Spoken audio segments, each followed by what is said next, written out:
What's going on, guys? So we are out here at the 2024 Houston RV show, and boy, you're in for a treat with this one because this has a completely unique floor plan that I don't think I've ever shown on my channel before. And this is from a company called Lacrosse. This is kind of their higher end model. They've done a lot of really great things with this unit. I think you're going to enjoy it. Hang tight, I'll be right back.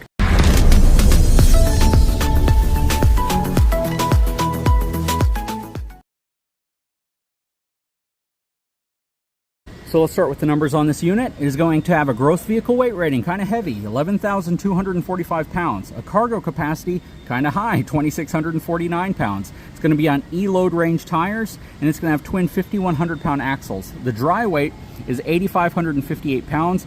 It's 39 feet 1 inches long, so nearly 40 feet long. And this right here is absolutely, in my opinion, 1 ton single rear wheel towable. Maybe some 3/4 tons can get away with it, but at the length of this unit being nearly 40 feet long, even if you tow this with a dually, it would make a lot of sense. Just that stability, that side-to-side traction you get on the ground, it would totally make sense to throw this behind a dually. Anyways, we're not going to spend much time outside of the unit because it is absolutely insanely loud out here. We're going to hop inside and look at things on the way. Power front tongue jack, spot for 2 20-pound propane cans. For something this large, I almost feel as if they should have put 30-pound propane cans. Pass-through storage is kind of small. It is prepped for the Furrion side view cameras. Little leash connection there, spot to mount a TV, as well as 110 and your cable connection. Over here, does not have any type of upgraded suspension equalizer. I wish at least it would have had heavy-duty shackle straps, greasable wet bolts, but it does ride on Goodyear Endurance tires, which is nice. Has a small box section below the I-beam as well, and this is a 12-inch I-beam. That's a huge I-beam, similar to what you would see on a fifth wheel. So let's look at the price.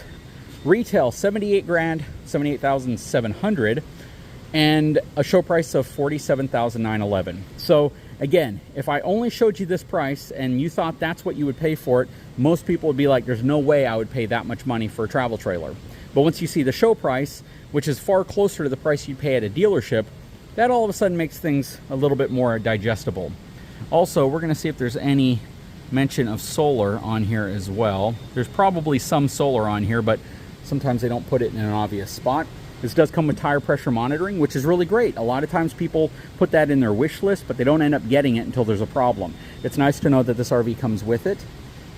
So let's take a closer look at it. So this is the 3411 RK, and this has a great floor plan. I love the extra wide Lippert solid steps to get inside. Of course, this has an awning with a light here, and no awning off of this slide out. Lots of windows though.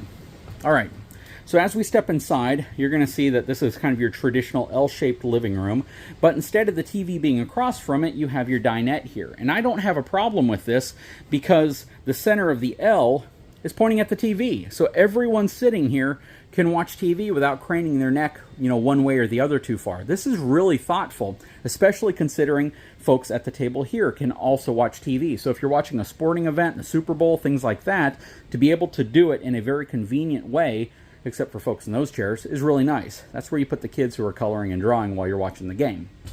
Over here you have a really nice area. It's thermofoil underneath here, and you can absolutely stow things there as well.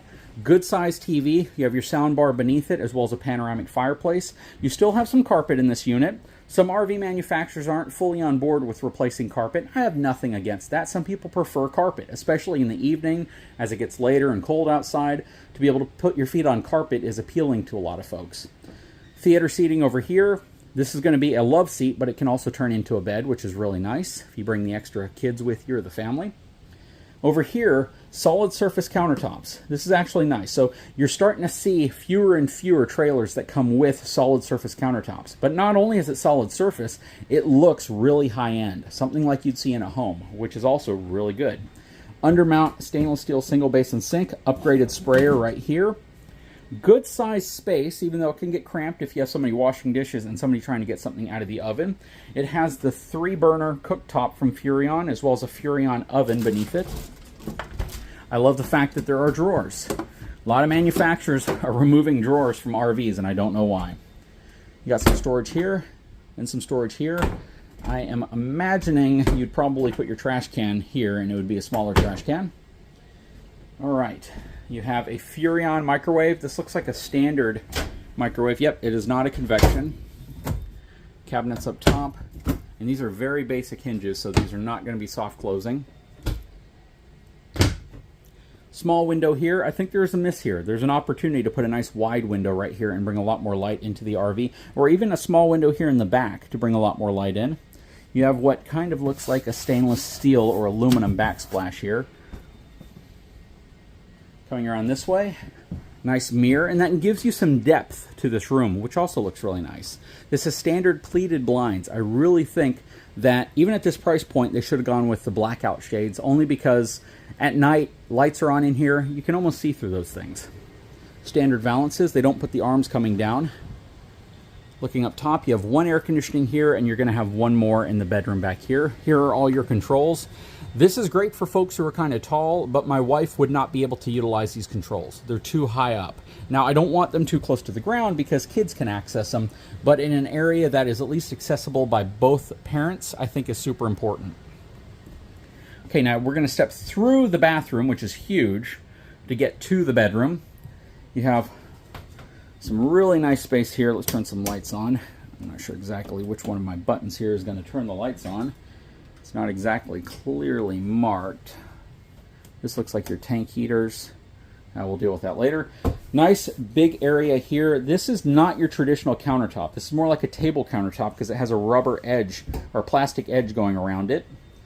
You have medicine cabinet here. Good sized medicine cabinet, even though they only felt the need to put one mirror on. I think having both mirrors.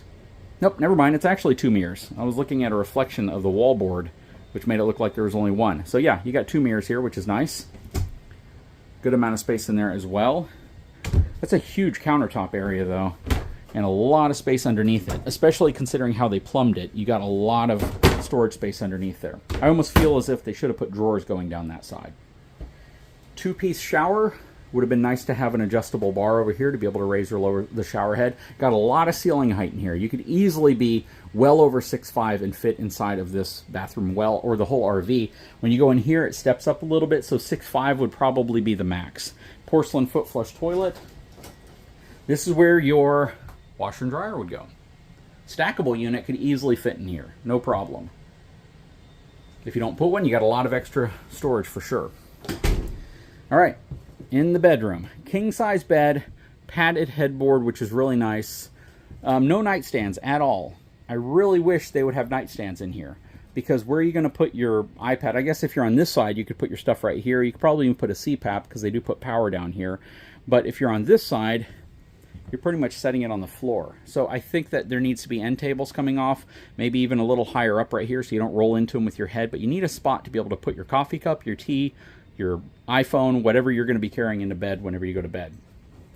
On this side, panoramic fireplace, lots of drawers. This does not open up.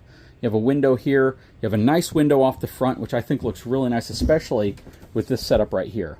That is really cool. So this gives you a lot of really, really nice seating area if you want to just sit here and look at a view out the front, or even if maybe you're changing, or maybe if you have a child, that's a great place to maybe turn into kind of a crib. That is really cool, actually. Mirrors over here, a lot of extra wardrobe storage there. Same thing on the other side. You got some shelves up there, and then you have another air conditioning unit, which is a direct dump unit here. You don't have any ducting in this room, which is nice because you can really get this room nice and cold. What do you guys think? This is a super cool floor plan. They've done a lot of things right. A few misses, which I hope they watch the video and they, switch to roller shades, and they do some things that can make this a little bit more appealing. But overall, they've done a great job. But I'd love your comment. Please leave feedback below. If you haven't had a chance, please take a moment, subscribe to the channel, give me a thumbs up, and we will talk to you again very soon.